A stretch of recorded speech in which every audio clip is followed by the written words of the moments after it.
Смотрите в программе. Число выздоровевших сегодня в 2 раза превысило количество новых заболевших коронавирусом в Якутии.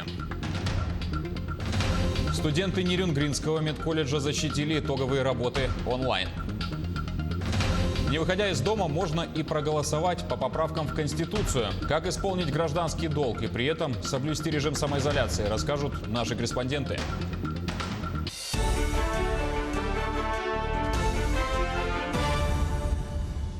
Продолжаем эфир нашего телеканала новостями к этому часу. Режим ограничений в Якутии продлен до 1 июля включительно. Далее ситуация будет зависеть от динамики распространения инфекции. Об этом в ходе брифинга заявил глава Айсен Николаев. За сутки в регионе выявлено 50 человек с коронавирусной инфекцией. Такой показатель не наблюдался с 21 мая. При этом количество выздоровевших составило 101. Впервые инфекция официально подтверждена в Абыйском, а также Оленёкском районах. Оба связаны с завозом из Якутска.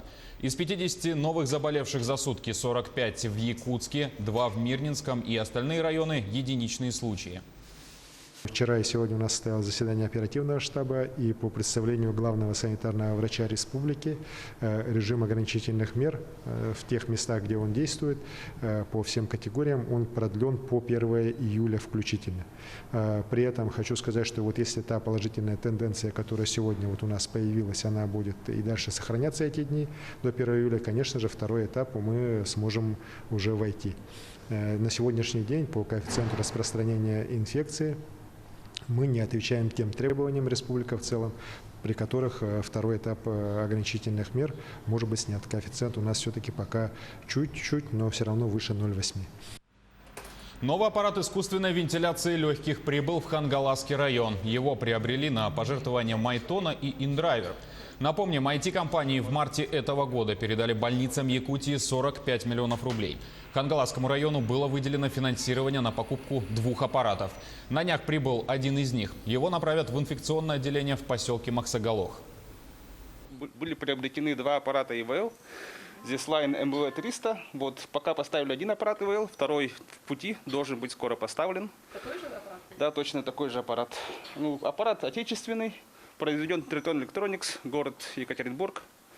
2019 года выпуска, получается новый абсолютно. Этот аппарат, получается, новая модель, одно из лучшего, что может предложить нам отечественный производитель. Здесь имеются все современные режимы ИВЛ, вспомогательные, принудительные и возможность неинвазивной ИВЛ пациента. А примерная стоимость вот одного такого аппарата? Ну, стоимость его от завода от 1 750 000, с доставкой, наверное, около 2 миллионов обошелся. Сегодня он будет поставлен в инфекционное отделение Максагаловского отделения ЦРБ.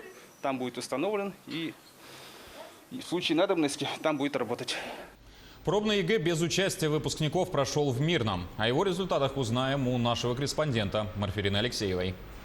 Учебный год выпускников этого года закончится еще не скоро. Единые государственные экзамены начнутся 3 июля. А пока, с учетом новых требований и ограничений, пробные экзамены проводят для организаторов. Из-за пандемии изменения коснулись не только сроков сдачи. Обязательные экзамены отменены, аттестаты уже на руках учащихся. Выпускники будут сдавать только те предметы, которые нужны при поступлении в вузы. 65 человек, точнее, отказались от сдачи экзаменов.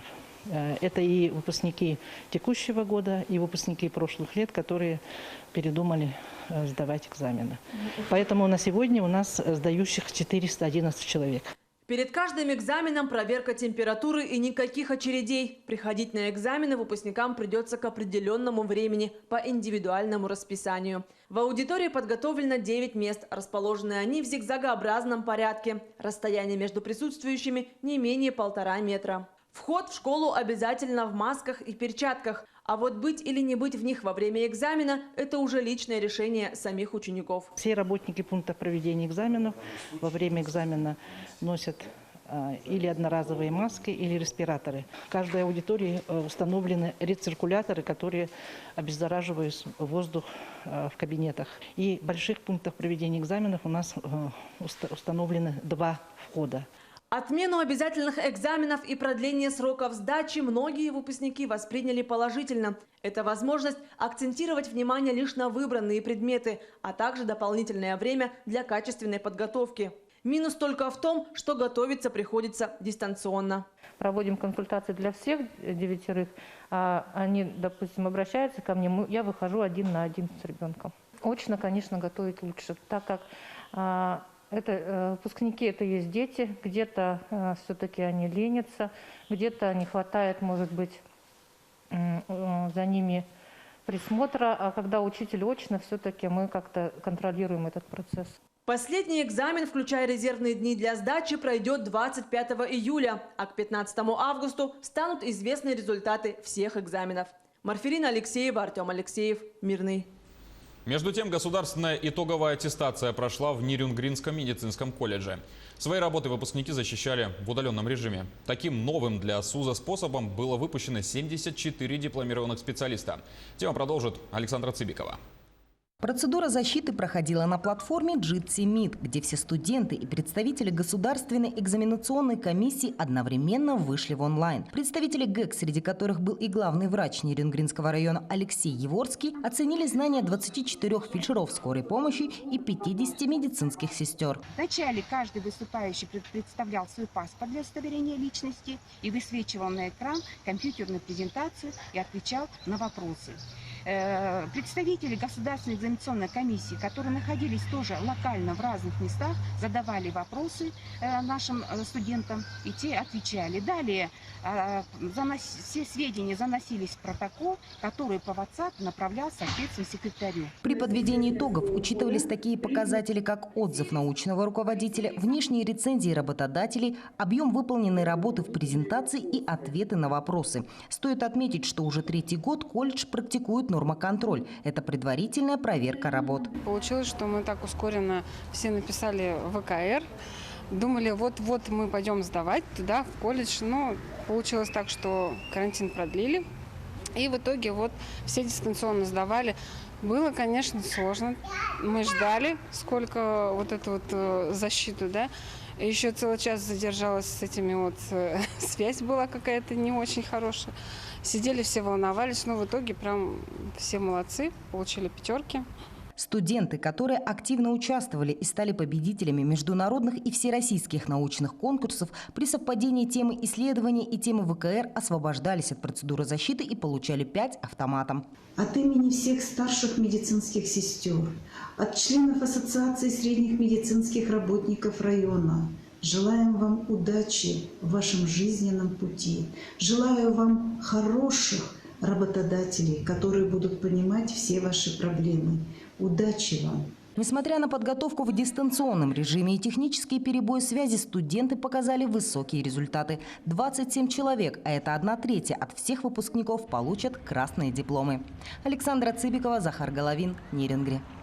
Теперь избирательные участки Якутии работают с 8 утра до 20 часов вечера. Вчера на старте голосования по поправкам в Конституцию график был с 10 до 18 часов. При этом обязательны меры безопасности от коронавируса. Такого же порядка придерживаются и в Ленске. На входе производится обработка рук. Выдают одноразовые перчатки, маски, ручки. Несколько раз в день проводится санобработка помещений. Пока большого скопления людей на избирательных участках не наблюдается. Пришла на свой избирательный участок и, конечно, проголосовала.